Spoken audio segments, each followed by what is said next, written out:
இந்த மாதத்திலும் தேவன் நம்முடைய சபைக்கு நமக்கு கொடுத்த வாக்குத்தத்தம் எல்லாரும் எடுத்து சேர்ந்து நாம் வாசிக்கலாம். ஏசாயா 60ஆம் அதிகாரம், ஏசாயாவின் புஸ்தகம், பழைய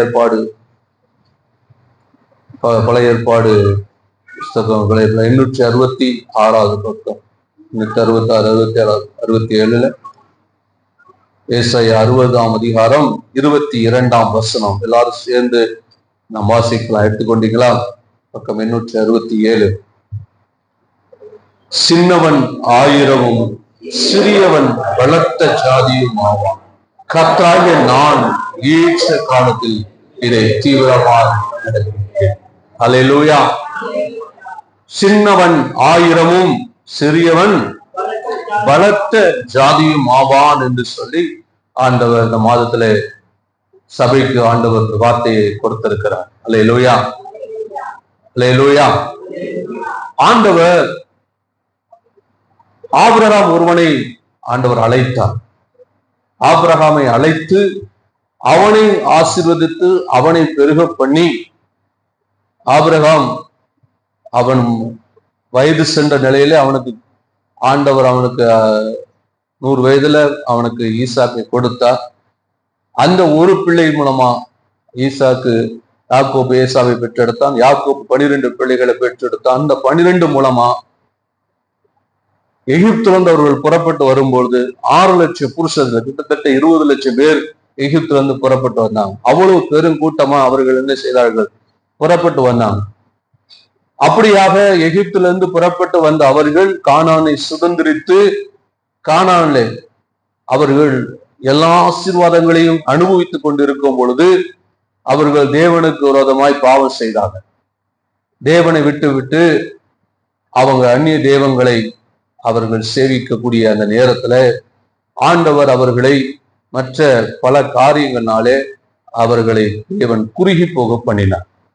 சில வியாதி, சில காரியங்கள் வந்துச்சு. அதே போல அந்நிய ஜனங்களுடைய நெருக்கம், இது நிமித்தம் அவர்கள் குறுகி போனாங்க. எகிப்துல பாத்தீங்கன்னா அவர்கள் பெருகினாங்க. எவ்வளவா ஒடுக்கினாலும் அவர்களை அவ்வளவா என்ன செஞ்சார் ஆண்டவர்?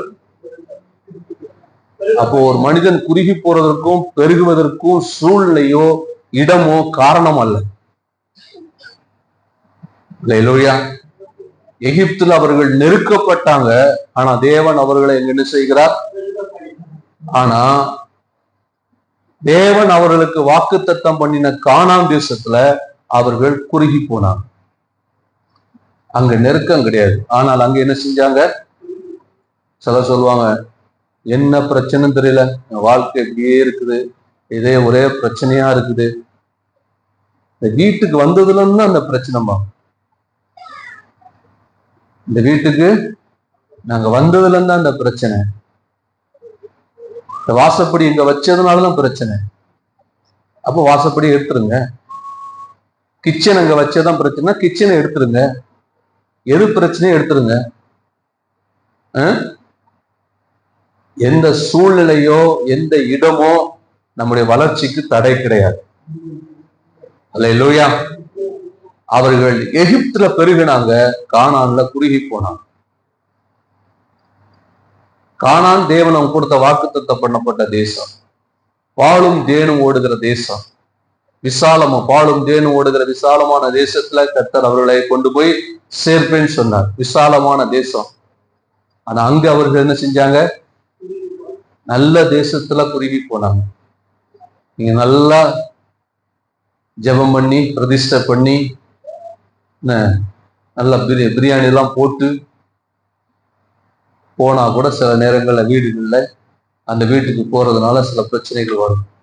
வீடு காரணம் அல்ல, நாம தான் என்ன எப்படி இருக்கிறோம்னு முக்கியம். ஏன் நாம் குறுகி போறோம்? குறுகி போறதற்கான காரணம் என்ன? நம்ம போற வீடு, நாம் இருக்கிற இடம், நாம் வேலை செய்கிற ஸ்தலம். சில சொல்லுவாங்க, இந்த வேலையே நமக்கு செட் ஆகல. ஊழியத்துல அப்படிதான், இந்த ஊழியமே செட் ஆகலமா.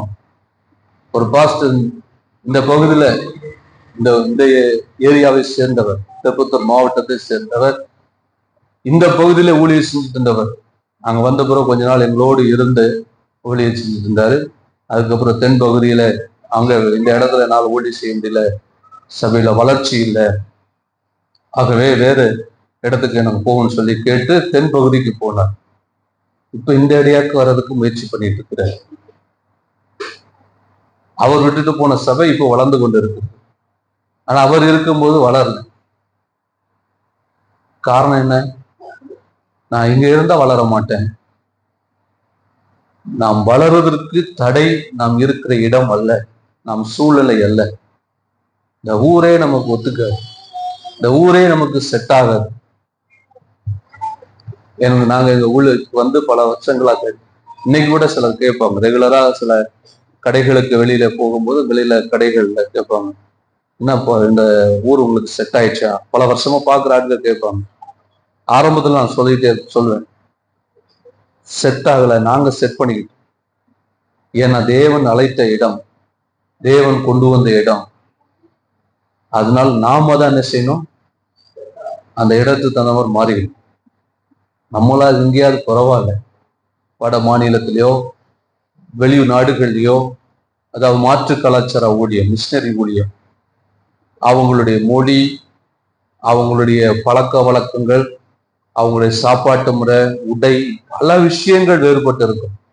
இதெல்லாம் மாறி இருக்கிறது ரொம்ப கஷ்டம். எத்தனையோ மிஷினரிகள் அங்க போய் மாறி இருக்கிறாங்க. அது மட்டும் இல்ல, ஃபாரினர்ஸ், அவங்களுக்கு இந்த சீரோஸ்னாலேயே ஒத்து வராது, இந்த கிளைமேட்டே ஒத்து வராது. கிரகாம் ஸ்டைன்ஸ் எரித்து கொல்லப்பட்டவர், இதே மாதிரி நிறைய மிஷினரிகள், அவங்களுக்கு இந்த சீரோஸ்னாலே ஒத்து வராது. ஆனா இங்க வந்து எல்லாத்தையும் மாற்றி அவங்க ஊழி செஞ்சாங்க. காரணம், தேவன் அவர்களுக்கு கொடுத்த தரிசனத்தை நிறைவேற்றுவதற்காக, தேவ திட்டத்தை நிறைவேற்றுவதற்காக. அல்லேலூயா. ஆனா நம்ம என்ன சொல்லுவோம், இந்த வீடு சரியில்லை, இந்த வேலை சரியில்லை, இந்த ஊரு சரியில்லை, அவங்க சரியில்லை. அதாவது நம்முடைய வளர்ச்சிக்கு தடை எந்த சூழ்நிலையோ நம்ம இருக்க இடமும் அல்ல. தேவன் நம்ம கூட இருந்தா எங்க இருந்தாலும் நாம் வளர முடியும். எத்தனை பேர் விசுவாசிக்கிறீங்க? எகிப்துல அவர்கள் எவ்வளவாய் நெருக்கப்பட்டார்களோ அவ்வளவாய் பெருகினார்கள். அப்படி யாராவது சாக்கு போக்கு சொல்றானா, அப்போ காரணம்னா அவங்களுக்குள்ள பிரச்சனை இருக்குன்னு அர்த்தம். அல்லேலூயா. அதனாலதான் அவர்கள் சொல்லுகிறார்கள். இப்ப பாருங்க, பாலும் தேனும் ஓடுகிற விசாலமான தேசத்துல கர்த்தர் அவர்களை கொண்டு வைத்திருந்தார். அங்கே அவர்கள் என்ன செஞ்சாங்க? குறுகி போனாங்க. அவர்கள் எவ்வளவாய் அந்த இடத்துல நெருக்கப்பட்ட இடங்களை பெருகினவங்க இப்ப குறுகி போனாங்க. பாருங்க, இதுல 1 நாளாகமத்தின் புஸ்தகம் 12ஆம் அதிகாரம் 14ஆம் வசனத்தை வாசிங்க. 1 நாளாகமம் 12:14 வாசிங்க.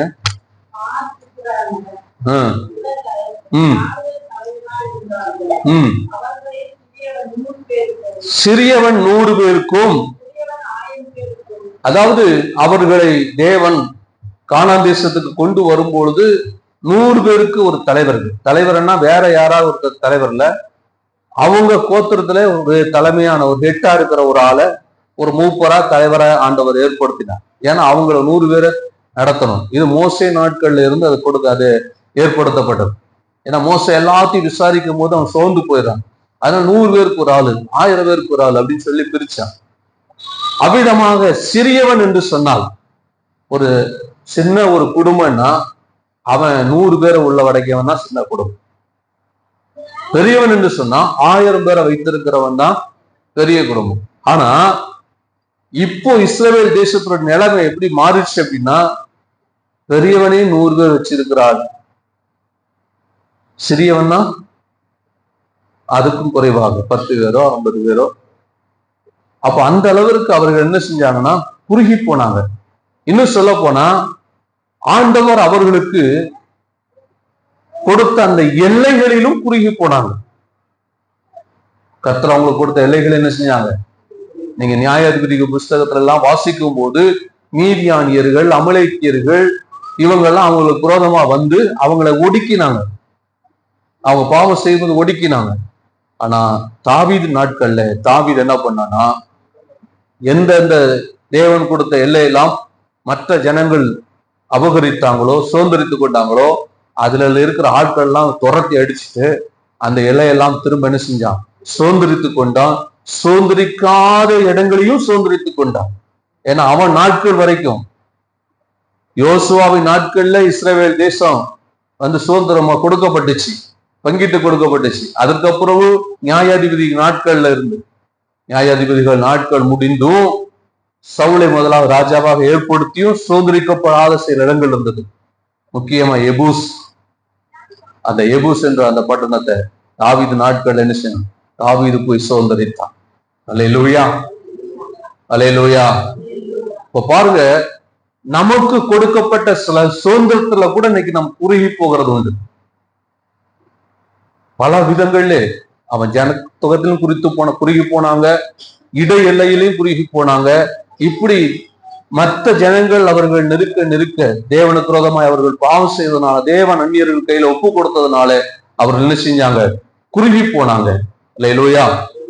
இப்போ சில வசனங்களை நாம் வாசிக்கலாம். நியாயாதிபதிகள் 6:15 வாசிங்க. நியாயாதிபதிகள் 6:15. என் ஆண்டவரே, பாருங்க, கிதியோன் சொல்லுகிறான், ஆண்டவரே நான் இஸ்ரவேலை எதனால், ஏற்கனவே போன மாசத்துல கிதியோனை குறித்து நம்ம பார்த்தோம். அவன் மீதியானிற்கு பெயர்ந்து ஆலைக்கு சமீபமா போரடித்துக் கொண்டிருக்கிறான். ஆண்டவர் அவனை பார்த்து பராக்கிரமசாலியே பயப்படாதுன்னாரு. இப்போ அடுத்தது ஆண்டவரை பார்த்து அவன் சொல்லுகிறான், நீர் மீதியானீர் முறியடிக்கும்படி சொல்ற, நான் எதனால மீதியானீர் ரட்சிக்க முடியும்? என் குடும்பம் சின்ன குடும்பம், இந்த சின்ன கூட்டத்தை கொண்டு நான் எப்படி இந்த மீதியானவரோட யுத்தம் பண்ண முடியும்? என் கூட இருக்கிற ஆட்கள் குறைவான ஆட்கள் தான் இருக்கிறார்களே. மீதியானில் என் குடும்பம் சின்ன குடும்பம் அப்படின்னு என்ன அர்த்தம்? அதாவது அவருடைய தகப்பனோ அவருடைய முற்பதா யாரோ அவருடைய சந்ததி ஒரு சின்ன ஒரு கூட்டமா இருக்கும். அந்த 4 தலைமுறை 5 தலைமுறை இருக்கலாம். அதுக்கு ஒரு பேர் வச்சிருப்பாங்க, அவங்க முற்பதாவோட பேர் இருக்கும். என்ன, அதே மாதிரி ஒவ்வொருத்தரும் இதே 5 தலைமுறைக்கு முன்னால உள்ள ஆட்களுடைய அந்த குடும்பம் வேற ஏதாவது கோத்திரத்துல பார்த்தா அவன் 1000 பேருக்கு மேல இருப்பான். ஆனா இங்க குறைவா இருக்கிறது. அதனால இவன் கிதியோன் சொல்றான், என் குடும்பம் சின்ன குடும்பம், என்கிட்ட இருக்கிற ஆட்கள் குறைவான ஆட்கள், நான் இவர்களை வைத்து எப்படி மீதியானவரை நான் முறியடிப்பது? ஏன்னா இவர்கள் தேவனுக்கு விரோதமாய் பாவம் செய்ததுனால ஆண்டவர் அவர்கள் எல்லாம் குறுகி போக பண்ணார். அவர்கள் குறைந்து போயிட்டாங்க. இப்ப குறைவான கூட்டங்கள் தான் அவர்களுக்கு இருக்கிறாங்க. அதே மாதிரி நிறைய வாழ்க்கையில நாம் இதுவரையும் செய்த சில காரியங்கள் நம்முடைய வாழ்க்கையை குறுகி போக பண்ணியிருக்கிறது. அல்லேலூயா, அல்லேலூயா. ஆனாலும் ஆண்டவர் சொல்றாரு, அது போதும்பா, அவங்களை கொண்டு நான் என்ன செய்வேன்? மீதியானீர் முறியடிப்பேன் ஆண்டவரை செஞ்சார். அல்லேலூயா. ஆண்டவருக்கு நம்மகிட்ட இருக்கிற கொஞ்சம் பலன் போதும். ஆண்டவர் அதை கொண்டு நம்மளை பெரிய காரியங்கள் செய்ய போதுமானவராக இருக்கிறார். எத்தனை பேர் விசுவாசிக்கிறீங்க? அல்லேலூயா. ஆனா இப்ப அவன் சொல்றான், நாங்கள் வாசிங்க, நியாயாதிபதிகள் 6:15 வாசிங்க. என் ஆண்டவரே எதினால் ரட்சிப்பேன், என் குடும்பம் எல்லாரிலும் நாங்கள் சிறியவன், நான் எல்லாத்திலுமே நான் ஒரு சிறிய கூட்டமா இருக்கிறேன். அல்லேலூயா. இன்னைக்கு நிறைய நம்ம வாழ்க்கையில் நாம் அப்படிதான் இன்னைக்கு சொல்லிட்டு இருக்கிறோம், ஆண்டவரே நான் ஒரு சிறியவன், நான் ஒரு அற்பமானவன், நான் பலவீனமானவன், நான் இயலாதவன். அதுவும் எப்படி? என் தகப்பன் குடும்பத்துல, அதாவது தகப்பனுடைய சந்ததியிலே இருக்கிறதுல நான் தான் ரொம்ப கஷ்டத்துல இருக்கிறேன், என்னை விட எல்லாம் நல்லா இருக்கிறாங்க. சொல்றோமா இல்லையா? எங்க குடும்பத்திலே இன்னைக்கு கஷ்டப்படுறது நான் தான். எங்க குடும்பத்திலே கஷ்டப்படுறது நான், எங்க குடும்பம் மட்டும்தான். அப்படி எத்தனை பேர் சொல்லிட்டு இருக்கிறீங்க? மற்றவங்களாம் நல்லா இருக்கிறாங்க, நான் மட்டும் தான் கஷ்டப்படுறேன். சில நேரத்துல சொல்லுவேன், நான் மட்டும் தான் சர்ச்சைக்கு வந்துட்டு இருக்கிறேன். அப்போ இதுக்கு என்ன சம்பந்தம்? சர்ச்சைக்கு வர்றதுனால கஷ்டப்படுறோமா?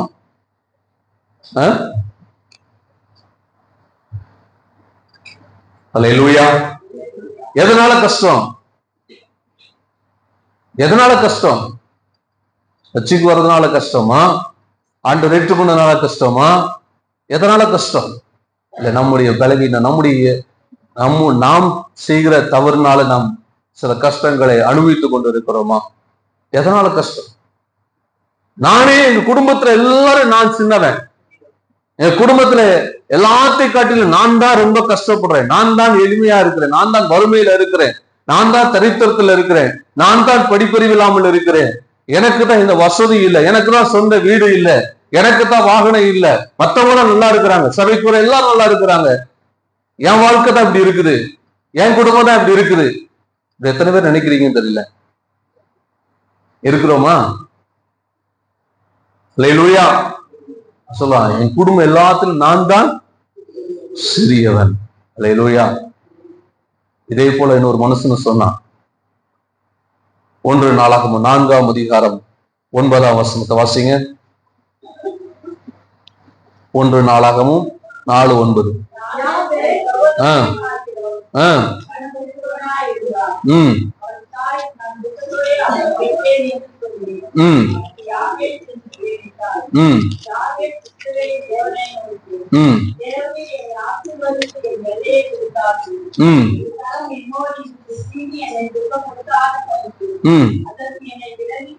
காத்தருளும் என்று வேண்டிக் கொண்டான். அவன் வேண்டிக் கொண்டதை தேவன். இப்பொழுது யாபேஸ் இயல்பாகவே அவன் வாழ்க்கை அப்படிப்பட்ட சூழ்நிலையில் அமைந்தது. அவன் தாயே சொல்றான், அவனை கற்பம் தரிக்கும் பொழுது பல வேதனைகளை அவள் சுமந்திருக்கிறாள். ஆகவேதான் ஒருவேளை அவன் பிறக்கும் போது தகப்பன் மரித்து போயிருக்கலாம், ஏதோ குடும்பத்துல சில அசம்பாவிதங்கள் நடந்திருக்கிறது. ஆகவே தாய் அவனை பார்த்து, அவனை பெற்றெடுத்த நாளில் அவனை பார்த்து சொல்லுகிறார், அவன் துக்கத்தின் மகன், நான் துக்கத்தோடு அவனை பெற்றேன் என்று சொல்லி அவனுக்கு. இன்றைக்கு ஏதோ ஒரு சூழ்நிலையிலே நாம் இன்றைக்கு குறுகி போயிருக்கிறோம். ஏதோ ஒரு காரியத்துல ஆண்டவர் இயேசு கிறிஸ்து மாமிசத்துல அவர் வாழ்ந்த நாட்களிலே பல தரப்பட்ட மனிதர்கள், வியாதியஸ்தர்கள் எல்லாம் கொண்டு வந்தாங்க. சிலர் வாழ்க்கையில ஆண்டவர் சொல்றார், இவன் எதனால இந்த வியாதி வந்திருக்கு உங்களுக்கு தெரியுமா? இவன் செஞ்ச பாவமா, முற்பதா செஞ்ச பாவமா? எதனால அந்த வியாதி, எதனால அந்த கஷ்டம்? இப்படிப்பட்ட பல ஆராய்ச்சி இன்னைக்கு நமக்கும் இருக்கு. ஏன் எனக்கு இந்த கஷ்டம், ஏன் இந்த வியாதி, ஏன் நான் குறுகி போனேன், ஏன் என்னால வளர முடியல, எனக்கே அவ்வளவு இழப்புகள், எத்தனை ஆண்டு காலம், இந்த ஆண்டிலும் பல இழப்புகளை நான் சந்திச்சிருக்கிறேனே, எனக்கு ஏன் இப்படி எல்லாம் நடக்குது, இந்த வருஷத்துல ஏன் இவ்வளவு இழப்புகளை நான் சந்திச்சிருக்கிறேன்? இப்படிப்பட்ட பல கேள்விகள் இன்னைக்கு நம்ம ஒவ்வொருவருக்குள்ள இருக்கிறது. அல்லேலூயா. யாபேசும் அப்படிப்பட்ட கேள்வியோடு கூட இருக்கிறான். ஏன்னா அவன் தாயே அவனை சொல்றா, நான் உன்னை துக்கத்தோடு என்ன செய்தேன், ஆனாலும் அவன் இஸ்ரவேலின் தேவனை நோக்கி, என்னை ஆசீர்வதித்து என் எல்லையை பெரிதாக்கி உமது கரம் என்னோடு கூட இருந்து தீங்கு என்னை துக்கப்படுத்தாதபடிக்கு அதற்கு என்னை விலக்கி. அல்லேலூயா. ஒரு பக்கம் அவனுடைய தாய் அவனை துக்கத்தோடு பெற்றேன் என்று சொல்லி அவனுக்கு யாபேஸ் என்ற பெயர் வைத்திருந்தாலும், இன்னொரு பக்கம் அவன் இஸ்ரவேலின் தேவனை நம்பி அவன் ஜெபிக்கிறான். அல்லேலூயா.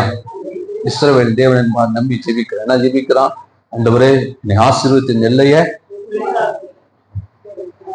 கவனிங்க, இன்னைக்கு நாம் யார் எப்படிப்பட்ட நிலையில இருந்தாலும் முதலாவது தேவன் மேல் நமக்கு நம்பிக்கை வேணும். அல்லேலூயா. என் வாழ்க்கை எப்படி இருந்தாலும் தேவன் என் வாழ்க்கையை மாற்றுவார் நம்பிக்கை முதலாவது இருக்கணும். அது இல்லாம நம்ம கிறிஸ்தவர்களா இருப்போம் என்றால் நம்முடைய வாழ்க்கை மாறவே மாறும். அல்லேலூயா. ஆண்டவர் தான் மரிக்க போறதுக்கு முன்னாடி சீஸ்டர்களை பார்த்து சொன்னார். யோவான் 14:1 வாசிங்க. யோவான் 14:1.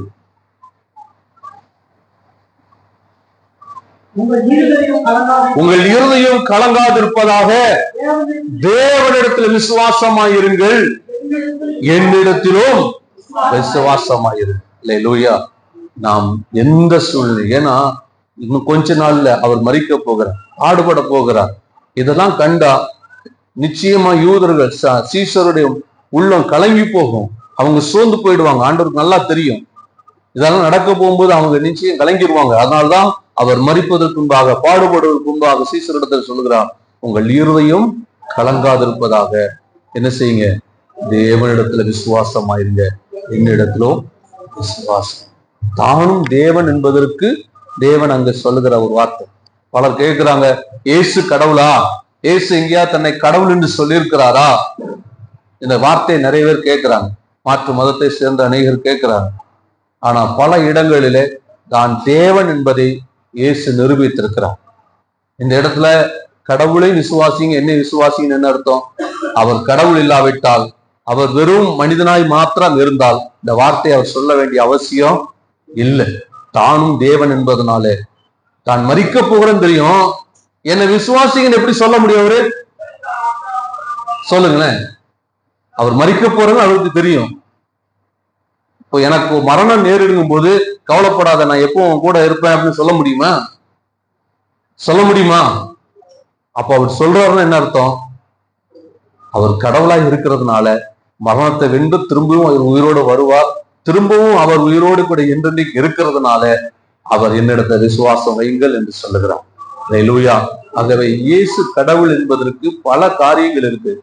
ஆனாலும் அதுல சொல்லப்பட்ட விஷயம், அவரிடத்துல விசுவாசம் வை. முதலாவது தேவனை நம்பணும். ரெண்டாவது நம்முடைய ஜெப வாழ்க்கையில ஒரு மாற்றங்களை கொண்டு வரணும். அல்லேலூயா. விசுவாசம் இருந்தா ஜெபிக்காம இருக்க முடியாது. ஜெபித்தா எல்லாம் மாறும். இடம் கூட சொன்னேன், 5 வருஷங்களுக்கு முன்பாக அதை ரெடி பண்ண நினைக்கும் போது சில பிரச்சனை வந்தது. ஆனாலும் தொடர்ந்து ஜெபிக்கிற ஜெபம் வீண் போகல.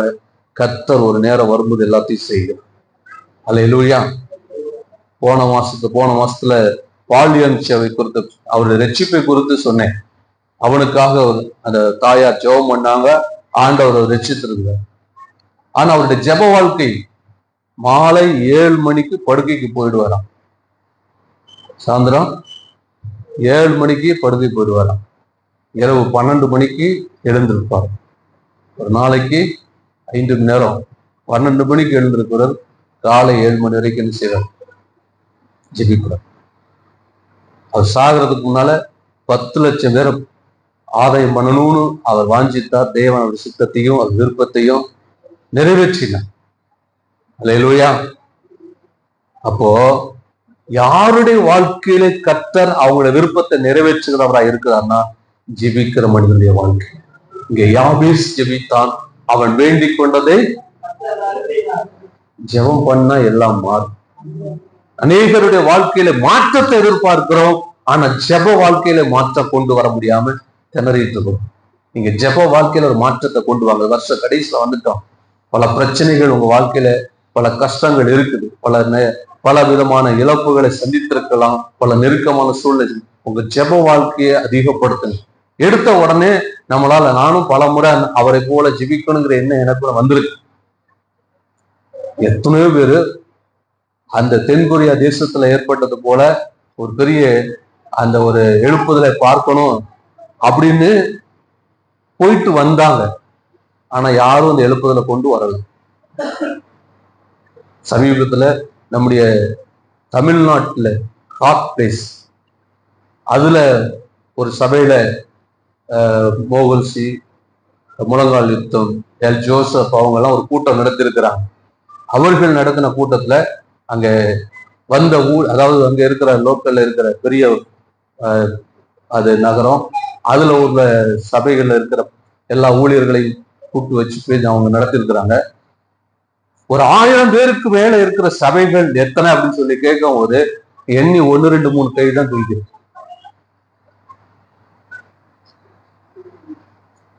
100, 200 அப்படி ஒரு சில 500க்குன்னா அதுவும் 1, 2 தான். 100, 200 ஏதோ ஒரு 20%, 10, 20% இருந்திருக்கு. 50 குறைவாதான் 80% பெரிய பட்டணம், பெரிய சிட்டியிலே அப்படித்தான் இருக்கு. அல்லேலூயா. எதுக்காக சொல்றேன், நீங்க சபை நிலம் அப்படிதான் இருக்கு, நம்ம பகுதியிலும் அப்படிதான் இருக்கு. 50க்கும் குறைவா 20, 30 ஆட்கள் இருக்கிற சபைகள் ஏராளம் உண்டு. அப்படி நிறைய இருக்கு. இதுக்கு காரணம் என்ன? சொல்லுங்க. முதலாவது சபைக்குள்ள ஜெபம் குறைவு. நம்ம தனிப்பட்ட வாழ்க்கையில முதலாவது ஜெபம் வரணும். நீங்க ஜெபித்தாதான் நீங்க வளர முடியும். நாம எல்லாம் ஜெபம் பண்ணாதான் சபை வளரும். அல்லேலூயா. அதனாலதான் சொல்ல, சபையில ஜெபத்துல வாங்க ஜெபம் பண்ணுங்கன்னு போக்குறதுக்கு காரணம் என்னன்னா, நாம் ஜெபித்தாதான் மாற்றத்தை கொண்டு வர முடியும். பணம் ஊழியத்துக்கு தேவைதான். ஆனா பணம் மட்டும் இருந்தா ஊழியம் செய்ய முடியாது. பணம் மட்டும் இருந்தா பெரிய கட்டடத்தை கட்டிட்டு ஒன்றும் சும்மா உட்கார்ந்து அந்த கட்டிடத்துல உட்கார்ந்து என்னத்தை பண்ண முடியும்? ஊழியம் வளரணும், ஆத்துமாக்களை ஆதாயம் பண்ணணும், ஆத்துமாக்கள் ரட்சிக்கப்பட்டு சபைக்கு வரணும்னா ஜெபத்தை அதிகப்படுத்தணும். நாம் எல்லாம் இணைந்து இன்னும் ஜெபம் பண்ணாதான் பெரிய மாற்றங்களை தர முடியும். அல்லேலூயா. கொஞ்சமாவது நம்ம ஏதாவது ஒரு சில காரியங்களை நம்ம செஞ்சா எடுத்த உடனே இப்ப பால் இயங்கிச்சு அவர் ஜெபித்தது போல ஜெபிக்கணுங்கிற எண்ணம் நமக்குள்ள வரலாம். நான் எதுக்காக சொல்ல வரேன்னா, ஏன் அவரால் அவ்வளவு பெரிய எழுப்புதலை கொண்டு வர முடிந்ததுன்னா அவருடைய ஜெப வாழ்க்கை. இப்படிப்பட்ட அனுதினம் இதே போல அவர் 7 மணி நேரம் ஜெபிப்பாராம். இந்த ஜெப வாழ்க்கை தான் அந்த தேசத்துல ஒரு பெரிய மாற்றத்தை அவரால் கொண்டு வர முடிஞ்சது ஒரு மனுஷனால. ஏன் நம்மளால செய்ய முடியாது? ஏன் நம்மளால அங்க இருந்து போன யாரும் அந்த மாதிரி பெரிய எழுப்புதலை கொண்டு வரல. யாரையும் குறை சொல்ல விரும்பல. அதுல காரணம் என்ன? காரணம் ஜெபம். இந்த ஜெபத்தை நம்ம கொண்டு வருவோமே, இந்த ஜெப அந்த தென்கொரிய தேசத்துல அந்த எழுப்புதலுக்கு காரணமா அந்த ஜெபத்தை நம்ம தேசத்துல கொண்டு வருவோமே. நாம் அது இன்னைக்கு அநேக ஜெபங்கள் விளம்பரமா மட்டும்தான் இருக்குது. நிறைய விளம்பரம் தான் நிறைய இருக்குது. 40 நாள் ஜெபம், 50 நாள் ஜெபம், 100 நாள் ஜெபம், விளம்பரப்படுத்துறதெல்லாம் இன்னைக்கு முக்கியத்துவம் கொடுத்துட்டு இருக்கிறோம் சபை. அந்த சபையில 2 மாதமா ஜெபம் பண்ணலாம், சபைக்குள்ளதான் சொல்றேன்னு தவிர வெளியில எங்கேயும் சொல்றது கிடையாது. யூடியூப்ல கூட போடுறது கிடையாது. ஆன்லைன்ல அந்த நேரத்துல ஜெபம் பண்ண வாங்க அப்படின்னு சொல்லி கூப்பிடுறது கிடையாது. ஜெபிக்க வாஞ்சியா இருக்கிறவங்க வரட்டும். 4 பேர் இருந்தாலும் பரவாயில்ல, ஜெபம் நடத்தா ஜெபிக்கிறோமோ அதான் முக்கியம். வேதம் என்ன சொல்லுது? அந்தரங்கத்துல பார்க்கிற பிதாதாமே. அப்ப இன்னைக்கு இவ்வளவு பெரிய அளவுல பிரமாண்டமா நிறைய விளம்பரங்கள் இருந்தாலும் அந்தரங்கத்துல ஜெபிக்கிற அனுபவங்கள் குறைவு. அதான் தேவனுடைய கிரிகளை நாம் பார்க்க முடியல. அல்லேலூயா. நம்முடைய ஜெப வாழ்க்கையை இன்னும் அதிகப்படுத்து. யாபேஸ் ஜெபித்தான், கர்த்தர் அவன் ஜெபத்தை என்ன செஞ்சாராம்? வாசிங்க, இந்த 10ஆம் வசனத்தை வாசிங்க. யாவேஸ் இஸ்ரவேலின் தேவனை நோக்கி ஆசீர்வதித்து பெரிதாக்கி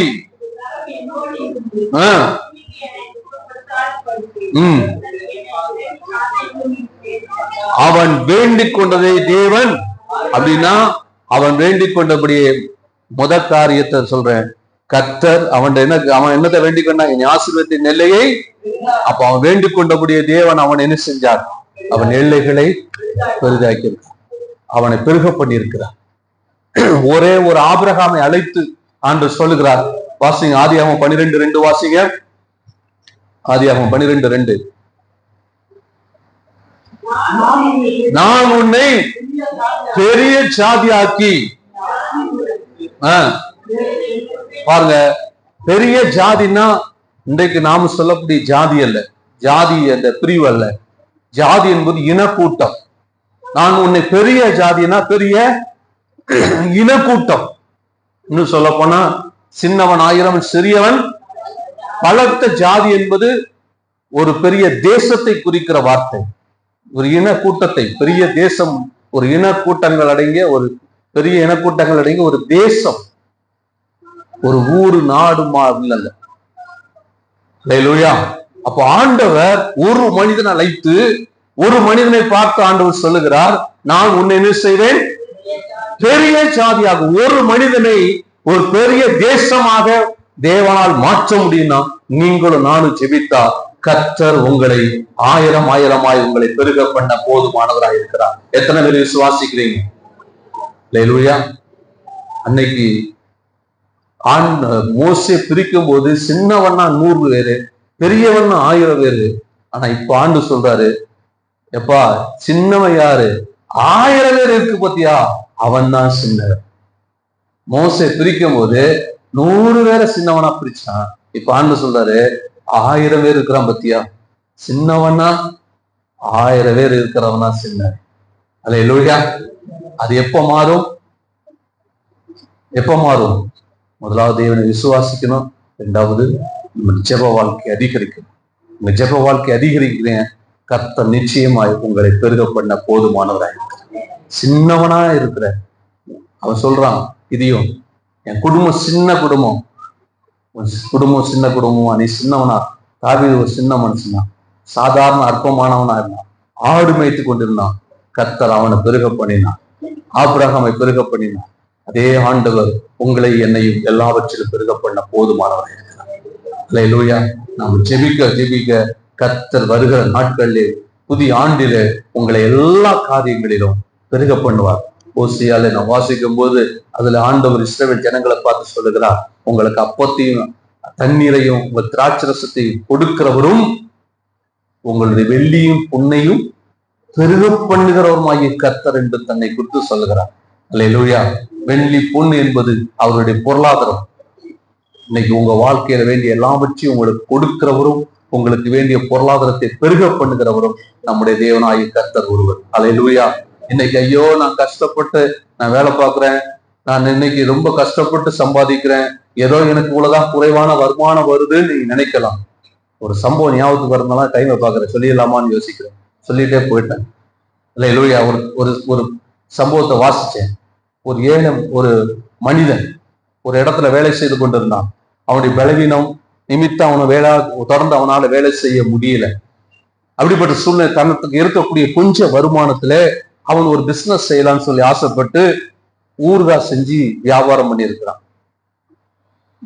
அங்க இருக்கக்கூடிய சில தெரிந்த தனக்கு அறிமுகமான ஆட்களிடத்துல மாத்திரம் அந்த ஊறுகாவை விற்று அவன் வாழ்ந்து கொண்டு இருக்கிறான். ஆனா அவன் மனசுக்குள்ள ஒரு ஆசை, என்கிட்ட பணம் இருந்தா பெரிய அளவில் அதை விளம்பரப்படுத்தி உலக அளவில தேச அளவில பல நாடுகளுக்கு என் பொருளை அனுப்பிக்க முடியும். ஆனா என்கிட்ட பணம் இல்லை, என்கிட்ட பணம் இல்லையே அப்படின்னு சொல்லி அவன் ஒவ்வொரு நாளும் தேவ சமூகத்துல ஜெபித்து இருக்கிற, ஆண்டவரே என்கிட்ட பணம் இல்லை, என்கிட்ட பணம் இருந்தா இந்த வியாபாரத்தை நான் இன்னும் விருத்தியாக்க முடியும். ஆண்டவரே என்கிட்ட பணம் இருந்தா நான் பெரிய அளவுல விளம்பரப்படுத்த முடியும். ஆனா எனக்கு விளம்பரப்படுத்துறதுக்கு கூட எனக்கு பணம் கிடையாது ஆண்டவரே அப்படின்னு தொடர்ந்து போராடி ஜெபம் பண்ணி இருக்கிறான்.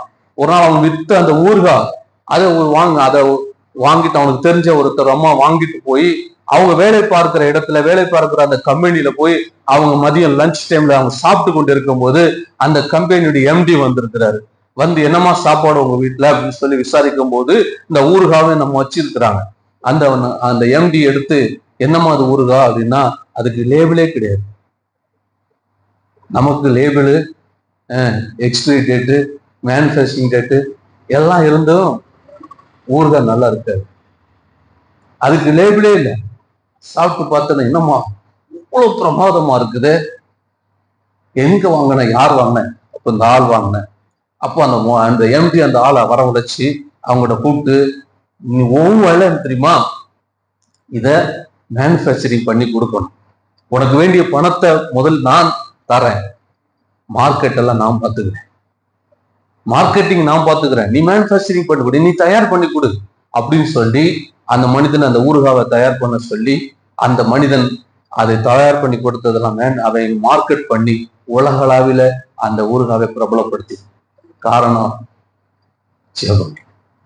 கொஞ்சம் வருமானம் தான் இருந்து கையில, வேலை செய்ய பலன் இல்லை, இதை வச்சு பிசினஸ் தான் பண்ணி ஏதாவது ஒண்ணு சாப்பாட்டுக்கு வழியில ஏதாவது ஒண்ணு செஞ்சுட்டு போலாம் அப்படின்னு நினைச்சிருந்த நேரத்துல அவன் தொடர்ந்து ஜெபம் பண்ணா, கர்த்தர் வாழ்க்கையை மாற்றினான். உங்க வாழ்க்கையும் கர்த்தர் மாற்றுவான். எத்தனை விசுவாசிக்கிறீங்க? இவ்வளவுதான் வருமானம், இதை வச்சு என் வாழ்க்கையை எப்படி நடத்துறது, இதை வச்சு என் குடும்பத்தை எப்படி நடத்துறது? உங்களை பெருக பண்ணுகிறவர் உங்கள் தேவனாகிய கர்த்தர். சின்னவன் 1000 பெருகுவான். இன்னைக்கு இவ்வளவுதான் இருக்கு, இவ்வளவுதான் நான் சின்னவன் தான், அற்பமானவன், நான் குறைவான ஒரு நிலையில தான் நான் இருக்கிறேன், என்னால இவ்வளவுதான் அப்படின்னு நினைச்சு நீங்க இருக்கலாம். கர்த்தர் உங்களை பெருக பண்ணுவார். யாபேஸ் ஜெபித்தான், அவன் வேண்டிக் கொண்டதை கர்த்தர் அவனுக்கு அருளினான். கர்த்தர் உங்களை ஜெபத்தை கேட்பார். உங்க ஜெபத்தை அதிகப்படுத்துங்க, ஜெப வாழ்க்கையை இன்னும் அதிகப்படுத்துங்க. இந்த வருஷ கடைசியில ஜெப வாழ்க்கையில இன்னும் உங்களை அதிகமா ஒப்பு கொடுத்து ஜெபிக்க.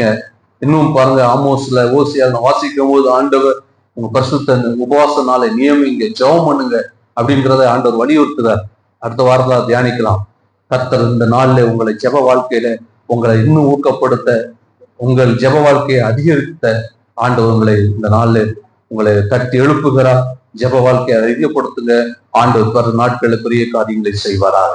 கண்களை மூடி ஜெபிப்போமா? ஹல்லேலூயா. சின்னவன் ஆயிரமும் சிறியவன் பலத்த ஜாதியும். நான் சின்னவன் என்று இன்னைக்கு அநேகர் எண்ணிக்கொண்டிருக்கிறேன். கிதியோன் அன்றைக்கு சொன்னான், ஐயா, என் குடும்பத்துல நான் சின்னவன்,